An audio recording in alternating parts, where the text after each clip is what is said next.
Blink twice. Let's begin with the trailer.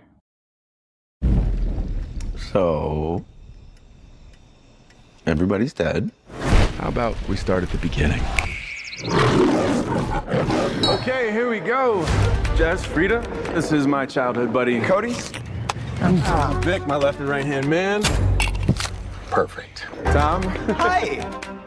All right, who did this? This is Frida, Sarah, Frida. Cute nails. Thank you. This is our resident wonder boy, Heather, Camilla. Later. What's up, man? I don't know who that is. We're going to my island for a few days. Do you guys want to come? This is crazy.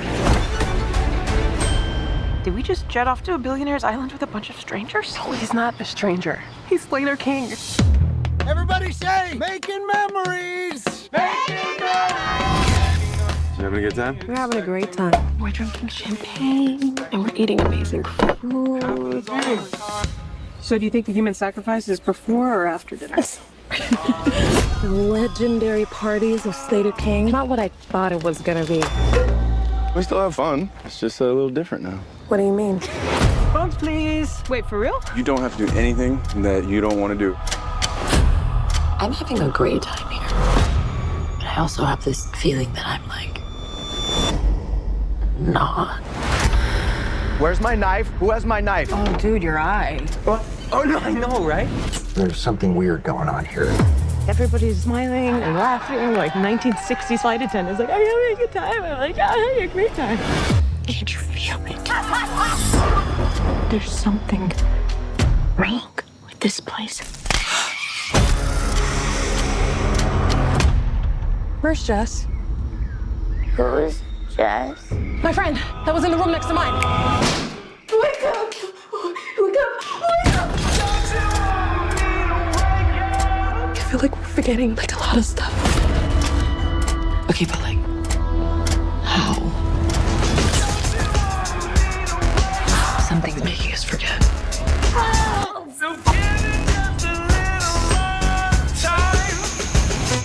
Uh-oh. We need to know what's really going on.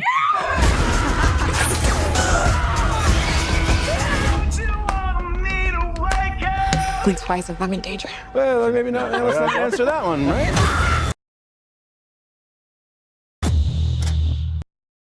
Woo! Blink twice, baby. I'm telling you what. This is one of the best movies I've seen in so long. So long. Zoe Kravitz has been around for a while, you know. She started acting in 2007. She was born in 88. She's only 35. Her mom is Lisa Bonet. Her dad is Lenny Kravitz. Now, she was in Big Little Lies, which was just such a fantastic show. She is a talented young lady. Her father, hello, he's a killer.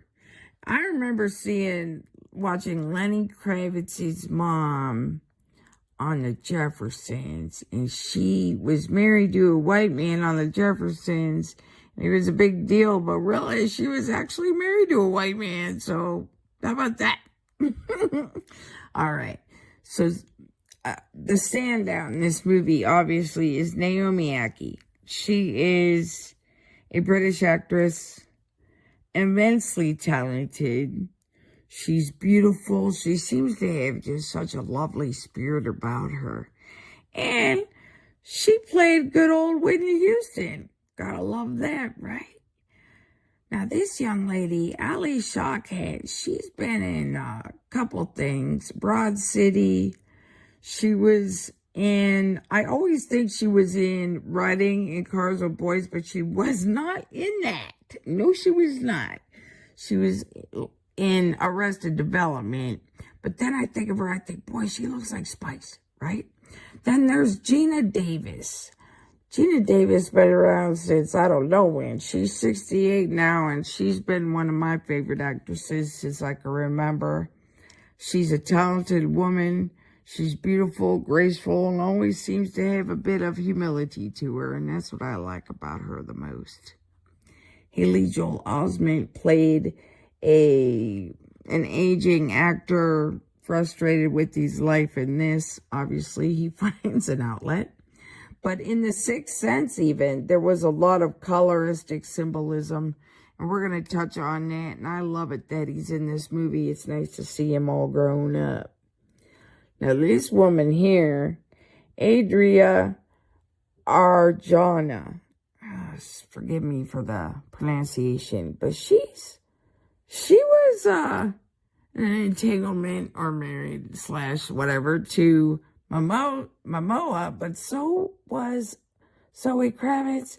And then I look at them and I'm like, which is which? And then I can't see who's who. All right. Yes, Channing Tatum.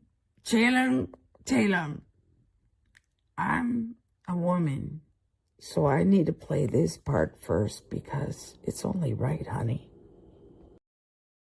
Girl, when I break you off, I promise that you won't wanna get off.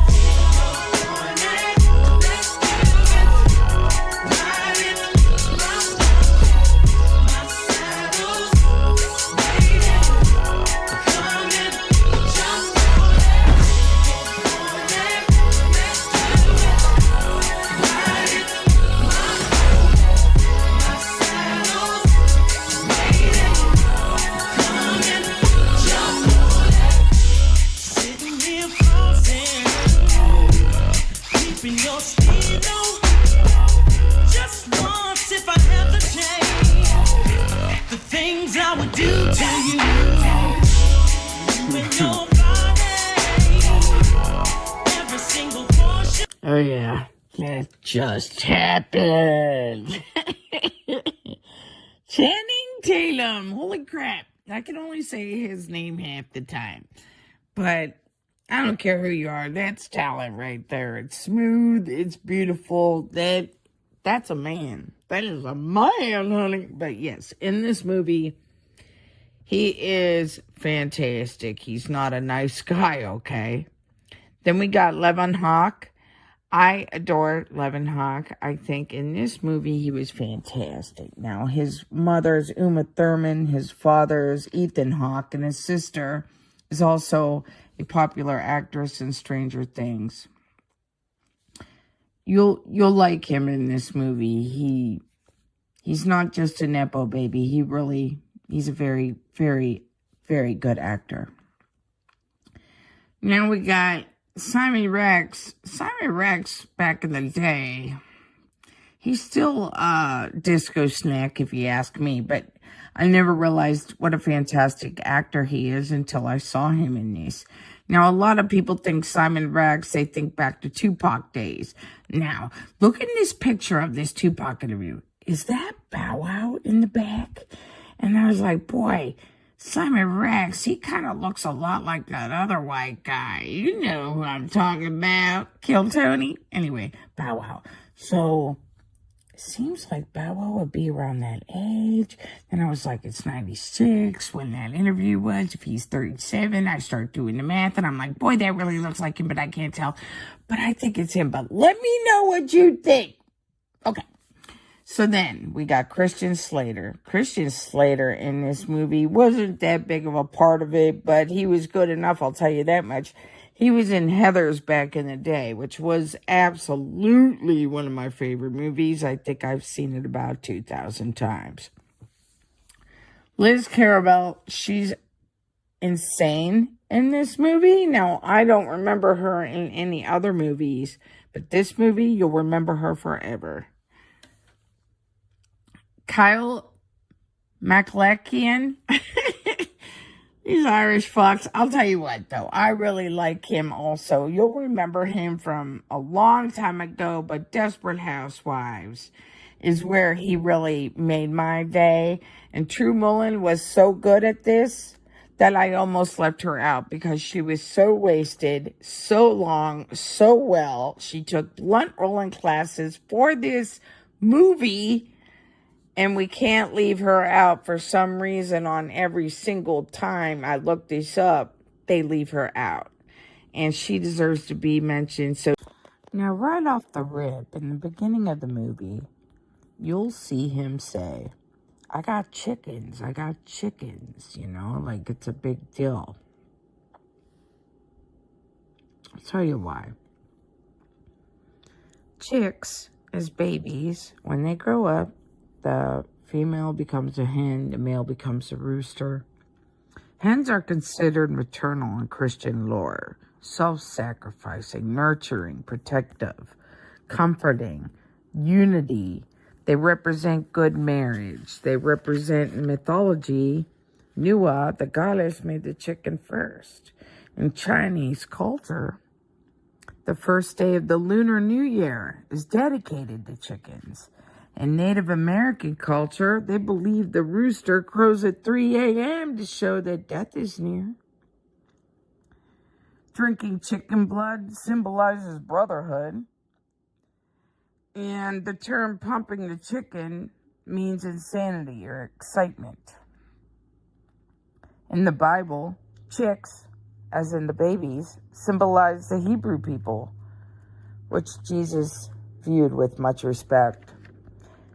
Chickens are also viewed as silly, foolish creatures, easily fooled, frightened, and dumb. And if you want to call somebody a slang that you have very little respect for, you're going to call them a chicken. They're cowards. So, I find symbolism with the chickens extremely important in this, being that the women are representatives of chickens. How they are also self-sacrificing, comforting, but silly, foolish creatures that we need to hunt and sacrifice. Yellow. Yellow is used as tall buildings where the ladies stayed. They were in these beautiful yellow deco tall buildings that were just beautiful against the blue sky. Yellow represents joy, happiness, energy, humor, spontaneity, hope, creativity. Gold represents wealth, dynasty. Yellow is also used for caution. Even in different countries, a lot of their emergency vehicles are yellow. Yellow stands for cowardice, jealousy, deceit, and it is a warning. But more importantly, it means incarnation, which means to take on flesh, which is what happened. Green begins with a frog that you see her lying on the floor. She looks up, she can see the green frog. The snake itself is green. The anti-venom to the memory potion is green. Egyptians honored green so much that they made their god of life and death green. In the Philippines, green means sexual thoughts. Green is associated with jealousy and toxicity. All this made me think of the movie The Substance because their answer was also in a green box. Red and blue are used a lot. Red, right off the beat, are the flowers. Red represents love in general, and blue represents loyalty in general. Jesus and Mary wore red and blue in most, if not all, pictures. Red is anger and aggression at times, as well as love, whereas blue could be the loyalty, the truth, the clarity, as well as sadness. Red rabbit itself is a term in manufacturing. This comes from a test to see how long a bad part, the red rabbit, proposably placed into a system, may remain until identified as a defect. A white rabbit itself is good luck. A rabbit foot is good luck. Now you got red bags. In New Year's tradition in China, red envelopes equal good luck. But in the United States, a red baggie indicates medical waste. Infectious is bad. They hand out these red bags to these white men, I believe, have antidotes inside of them. And the perfume is red, meaning that it's made from the ground up flowers they keep spraying on themselves to induce themselves with a lack of memory. When the ladies are ready for their evening, before they're put on the plane, they're saying east, west, east, west. East symbolizes air, communications, new beginning. West symbolizes water, emotions, psyche, and movement. The West is viewed as a place of darkness and evil. The sun sets in the west, ushers in the night. Adam and Eve were expelled from the west side of the garden after they white men. So there is a white male effect where basically it's saying that white men are less risk than other races and genders. There's an old white man syndrome, meaning that white men are stuck in the mid-century mentality, such as women do the cooking and the cleaning and take care of the men. The out-of-touch white guy disorder, OTOWG, a condition characterized by self-absorption, seeing oneself as a heroic leader and making misogynistic comments. White savior complex, a belief that one has skills or knowledge that allows them to solve problems better than the people who were impacted by the problems. Dear God, angry white male, oh hell to the nah, a term used to describe those who are believed to be opposed to second wave feminism, civil rights. And then the White Man Caucus is a group that aims to help white men. In this movie, they have only white males. Only white males commit these crimes in this movie. But we all know that it's capable of happening to and with any race, creed, or culture. In this movie in particular, it's white men. Find that funny because she can't have that much of a problem with white men because she's engaged. She got engaged to one, but her grandfather's white. This movie is about your senses and to trust them. Sight, hearing, taste, touch, smell, movement, balance, interception. We need, as a people, not just women, we all need to trust our own senses. So with this movie, what you're going to be hearing is what she hears when she doesn't remember what actually happened. She'll remember the sounds. I myself have had an experience as a child that if I smell something again, I know I'm right back there. When she hears people puffing on the vapes, it takes her to somewhere that she can't remember. I like it how you'll see them all, the women running in these white dresses, and then they go, why are we running? They don't even remember why they were running. And that brings into the movement, balance, and interception of our actual lives. How come we don't remember these things? It's so traumatic and so awful. Does it close a door that you might need open? Because if you keep having this same disgusting tragedy over and over again and you can't remember it, and the next day everybody's smiling in your face and it seems awesome, but there's something in you that's letting you know, oh my gosh, there's something off here, I don't know what it is. You need to listen to that. Why would you listen to somebody else saying, no, there's nothing going on, when you know in your heart and soul, you know something happened? I truly blame television, movies, music for this because we're pumped with a lot of information on the daily basis of things that are supposedly real, when we in our hearts and souls know they aren't real. For example, alcohol. It's a poisonous drug. It's a terrible thing for people to have. Cigarettes, terrible. But you'll see commercials. When I grew up, there were commercials by doctors for cigarettes. When these people take these women, and the fact that none of the women know each other and they all trust the men tells you one thing.